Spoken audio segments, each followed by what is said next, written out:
Anxiety is on the rise, but anxiety itself is very natural. And so people are like, I want to get rid of my anxiety. And I'm like, no, you want to get rid of certain aspects of your anxiety because anxiety is a natural response to fear and to stress and to uncertainty, and more specifically, perceived threats. Today, I'm going to be talking about your anxiety and how to stop feeling so anxious about your anxiety. I'm going to take you through the ultimate guide to beating your anxiety, and we're also going to talk about why anxiety exists in the first place. And if you can understand why anxiety exists and why it's in us, it makes it easier to work through it. And so, I'm going to give you evidence-based strategies to overcome your anxiety. And there was a study that was done in the Journal of Anxiety Disorders, which has got to be a really fun journal to read. The Journal of Anxiety Disorders have found that anxiety has gone up over 300% over the numbers that they had pre-pandemic levels. And so anxiety is on the rise, but anxiety itself is very natural. And so people are like, I want to get rid of my anxiety. And I'm like, no, you want to get rid of certain aspects of your anxiety because anxiety is a natural response to fear, into stress, into uncertainty, and more specifically, perceived threats. And so if you have anxiety when you're walking down, like you start getting a real anxious feeling when you're walking in the dark, going through a crowded, dark room and you start getting anxious, well, maybe that's something that's telling you should be anxious so that you protect yourself. Or if you're going through a dark alley and you get anxious, that's a good thing. But when you're anxious and feel anxiety when you're sitting in your house, watching TV, or just hanging out, probably not the best time to be anxious. There's nothing to really fear in that moment. And so it's a good thing for humans because what it is it is our brain projecting itself into the future and then telling our body to prepare for some sort of possible threat. So think about that for a second. Anxiety is our brain projecting into the future and telling our body, get ready. So at the core of anxiety is the thought of I am not safe. Really, that's what it is. No matter what form of anxiety shows up, it's the thought of I'm not safe. I need to prepare my body for some sort of attack, or to be able to run, or to be able to fight, or to be able to freeze. And so your safety in some way feels threatened, believe it or not. And so the question is, what does it feel threatened by? That's what you really need to figure out. You need to take a step back when you're feeling anxious and saying, like, where do I not feel safe right now? So if you get, I'll give you a couple of examples. You get anxious about public speaking. It might show up in sweaty palms and your heart's racing and you start to think about, oh my gosh, I'm getting really anxious about this public speaking that I need to do. The fear behind it might be, I'm not safe because I might be humiliated, or I have to give a presentation at work. I'm not safe because what if I screw up this presentation in public speaking and then I get fired and then I lose my house and then I go broke and then I live on the street? That's my safety being taken from me in some sort of way. So my body's preparing for some form of attack. If you start to get real anxious when you go out to social events, it might be like, I'm not safe. I might say something wrong, or I might be rejected, or I might be kicked out of the tribe. And so I don't feel safe. And so I have this feeling of anxiety when I think about social events. Maybe it's you were raised by a mother who was really, really worried about health concerns. And so, maybe you get anxiety about your health. And so how it shows up is you're excessively Googling anytime your elbow hurts or something like that. And so you get body scans, or you're doing frequent doctor visits all the time. And it's like, I'm not safe because there might be something wrong with me. There must be something wrong with me. I got to make sure that anything that's wrong with me, I've got to fix. Maybe you're getting really anxious about being late somewhere. And so you're rushing and you're frantic and you're sweating and your heart's racing and you're irritable. And it's like, I'm not safe because if I show up late, everyone's going to see that I'm late. Others might think that I'm irresponsible and then they might not want to hang out with me. So once again, I'm getting kicked out of the tribe again in some sort of way. Maybe you're sitting at work and you're having a great day and you're just putting your stuff together and just writing your emails. You're just sitting there and then bing, a notification from your boss pops up and it says, hey, are you free today at 4? and you just get anxious immediately. And you're like, oh my God, I'm not safe because I might get fired. There must be something that I did wrong. Maybe they're downsizing. Maybe I'm not good enough in some sort of way. I can't lose my job because I got to feed my children. I've got to feed myself. I've got to pay my mortgage. Or maybe you're sitting there and your phone buzzes and it says mom calling. And you get all anxious, you get all tight, you can feel yourself start to get anxious. And you're like, oh my God, I'm not safe. Maybe there's something going on with her. Maybe there's something going on with dad. I might have to deal with something stressful. Maybe she tells me that, dad fell down the stairs. And it's like, there's all of these safety and these fears that are there. And so in some sort of way, when you have these anxious feelings, you feel like there's a threat in your environment in some sort of way. But, it's good to have anxiety when you need it. Like I said, when you're walking through a dark alley, to have those anxious feelings to prepare you just in case. It's not good when it's like an everyday, all day kind of thing. Chronic anxiety interferes with your daily life and we need to address it, and it can be overcome. That's the best part about it. Anxiety almost always comes from your thoughts. So really, when we feel anxious, we need to take a step back and be like, what was I just thinking? And so we're going to go over some research-backed techniques to kind of help you overcome that anxiety, those anxious thoughts, and to be able to pull your body out of that anxiety, that anxious feeling that you have. And so when you look at anxiety, first off, the definition of anxiety itself is a feeling of unease, such as worry or fear that can range from mild to severe. It is normal and essential human emotion that serves as an adaptive response to danger or challenges. That's the definition of anxiety. So let me say it one more time, just so you can understand the actual definition is a feeling of unease, such as worry or fear, that can range from mild to severe, and it is normal an essential human emotion that serves as an adaptive response to danger or challenges. See how we think that there's some sort of danger? And so anxiety can show up in two different ways for you. It can be emotional symptoms, worry, fear, irritability, difficult concentrating, restlessness. It can be physical symptoms, muscle tension, headaches, sweating, trembling, rapid heartbeat, shortness of breath. You can even have gastrointestinal issues. So that's how it shows up in the body. And so let me just show you a few ways that you can kind of let it out of the body, okay? The first strategy is a relaxation technique for reduction of your anxiety. You've heard me say it over and over and over again. Deep breathing. When your emotion is high, in some sort of way your logic is low, you're actually not thinking very well. And so when you're really anxious, you tap into your fight, flight, or freeze. And that's where your animalistic survival part of your brain turns on. And your thinking and processing and executive decision-making turns off.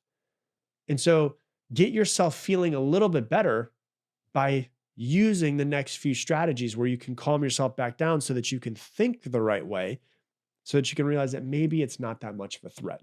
So the first thing I always recommend is deep breathing, because if I'm going to sit there and go, oh my God, I'm anxious. What was I just thinking? What am I fearing? Why do I not feel safe? But I'm not calmed down at this point. It's going to make it really hard for me to think in a smart way. And so deep breathing exercises help activate your body's relaxation response, and in turn reduces your anxiety levels. And so it's real simple. I always recommend 5 seconds in, 10 seconds out. And it slows your heart rate down. It releases more carbon dioxide from your body, and it lowers your stress levels. So as soon as you start to notice anxious feeling, immediately go back to the breath. The fastest way to change your state is to go back to your breath every single time. Okay? That's the first thing. You got to deal with the body. You got to calm it down.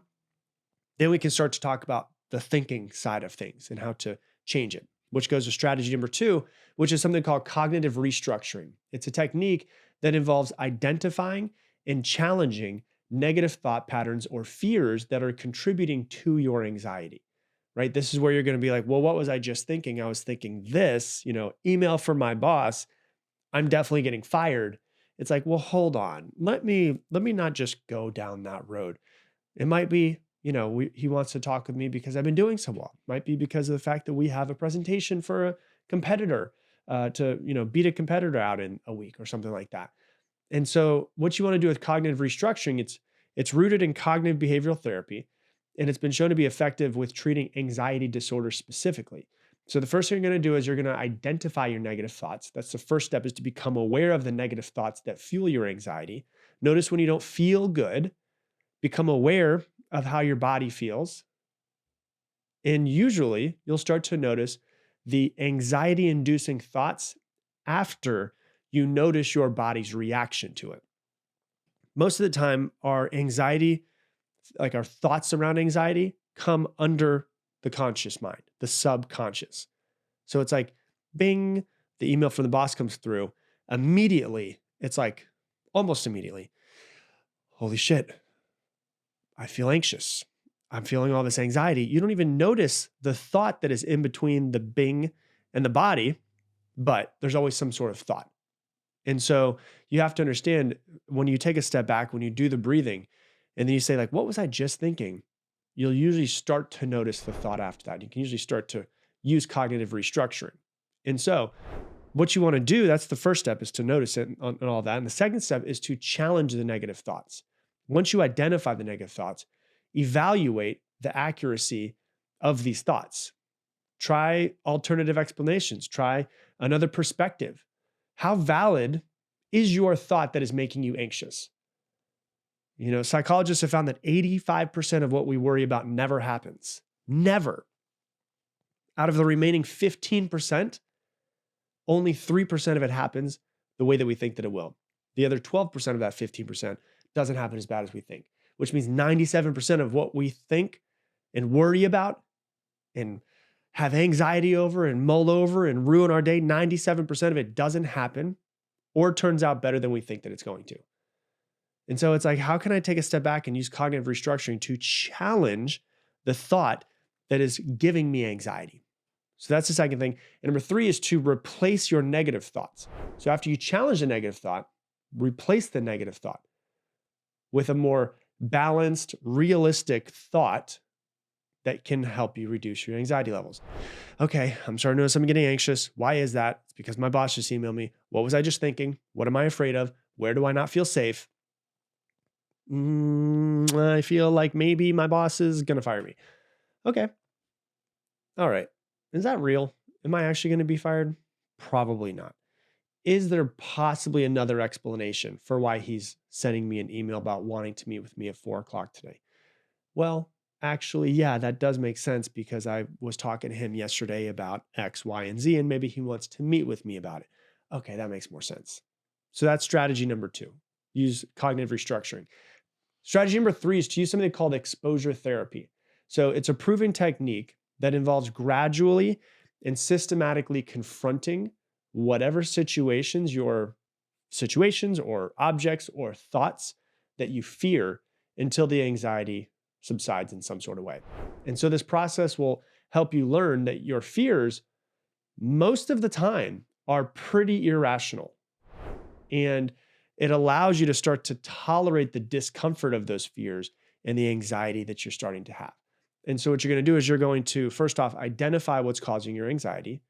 This alone, when you just are able to kind of shine a light on the actual fear or the limiting belief or the quote unquote lack of safety that you're feeling, just being able to kind of put it into words and to identify it helps a lot of people feel less anxious. A lot of people feel less anxious after they identify it. And people feel less anxious when they take a step back and they find out what they're anxious about, which is real funny, because most people think they know what they're anxious about, but then they take a step back and they realize that they're not anxious about that thing. They're anxious about the way that they're perceiving that thing or the thoughts around that thing. And so you identify your anxiety-inducing thoughts, and that alone, in turn, can make you feel less anxious. You'd think that it would make you feel more anxious, but it actually makes you feel less anxious because you're like, oh, yeah, it's usually not that big of a deal, or it's less of a deal than you thought it was. So maybe you notice that you've had this like underlying feeling of anxiety all week long, and you don't know why. You're like, I've just been feeling, it's Thursday and I feel like I've been anxious the past 4 days. You're not really sure why. Okay, we'll take a step back, breathe, realize that you felt anxious since what time? When did you start noticing your anxiety? Oh yeah, that's right. Since I had the meeting with my boss on Monday, today's Thursday, and on Monday, he told me I'm going to need to give a presentation for work in 2 weeks. And I am terrified of public speaking. And I'm even more terrified to do it in front of the entire company. Okay, so that's the first thing, is to identify the anxious feeling. And then maybe I give myself gradual exposure to this presentation. And so that's why when you're doing public speaking and you have to give a presentation, try to finish it and then practice it as many times as you possibly can. You're trying to expose yourself to it. The same way if someone's like terrified of a snake, you don't want to just take a snake and put it on their lap, but if you have them in one room, on the complete opposite side of the room, and on the opposite side of the room, they have a snake, they might start to freak out, but if the snake is in the box, it can't get out. They might start to freak out. They might start to freak out. Gradually, their body will calm down. Gradually, it'll calm down. You bring it a little bit closer. Gradually, the body will calm down. This is what exposure therapy is. So you can expose yourself to the thing that's making you anxious. And so what you do is you finish your presentation, and what you're going to do is you're going to read it out loud, maybe 10 times the first day. And then what you're going to do is you're going to go home, and the next day, you're going to practice the entire presentation. You're going to take your slides, you're going to put it on your TV at home, you're going to present it for nobody, maybe your children's teddy bears when everybody goes to sleep, and you're going to go through the entire thing. Practice it in your living room with PowerPoint 10 times. Okay, that's a little bit more exposure. Okay, I feel a little bit more confident about this. And then what I'm going to do is maybe the week before the presentation, I'm going to stay late at work one night after everybody leaves, and I'm going to practice it in the room that I will be presenting. And I'm just going to practice it 10 times over and over and over again. And then the night before, I'm going to be practicing it again. And I'm going to come in early the day of, and I'm going to practice it before anybody else gets there. And what happens is I've had so much exposure to this presentation. By the time I actually give the presentation, I've already done it 50 times. And I've done it multiple times in the room that I'm actually giving the presentation. The only difference now, besides the fact that it's basically memorized, is that there's humans inside of the seats. This is what exposure therapy to your anxiety will look like. And so that's really where to help you.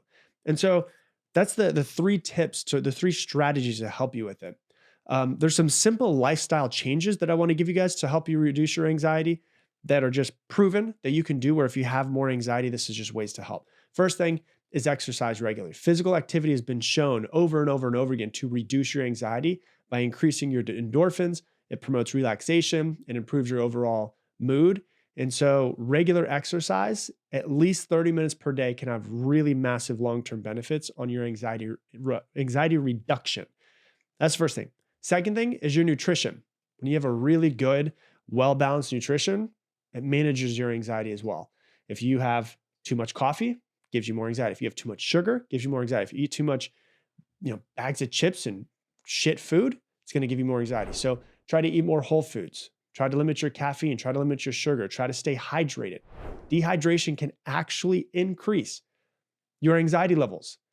So many people just don't drink enough water. Like, so many of your problems will be fixed if you just drink more water. Your anxiety, your, fat, you might have less fat if you end up doing it. You might have better bowel movements. So stay hydrated. Drink less alcohol. That's another thing as well that will help you. So that's number 2. Pay attention to your nutrition. Number 3, prioritize your sleep. Sleep is really important. Poor sleep can worsen your anxiety a lot. I don't know about you, but if I have a really bad night of sleep, sometimes I notice that I'm more anxious throughout the day.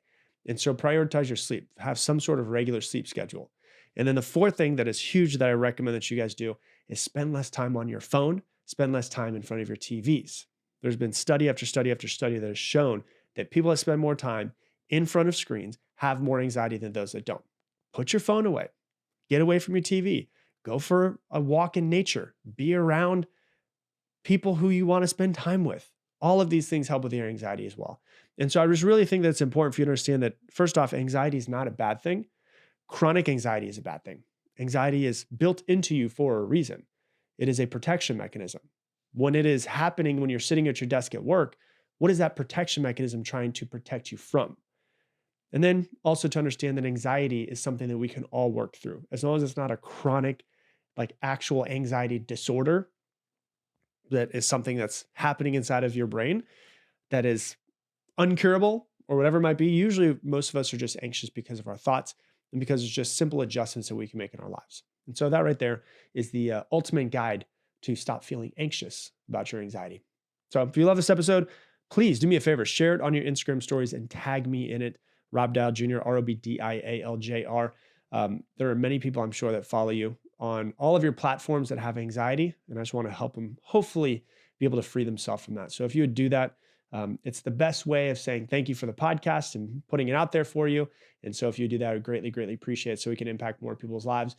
And with that, I'm going to leave the same way I leave you every single episode. Make it your mission to make somebody else's day better. I appreciate you, and I hope that you have an amazing day. Hey, based off of you watching this video, YouTube thinks that this video right here is the best video for you to watch to help you learn and grow and improve yourself right now. So click that.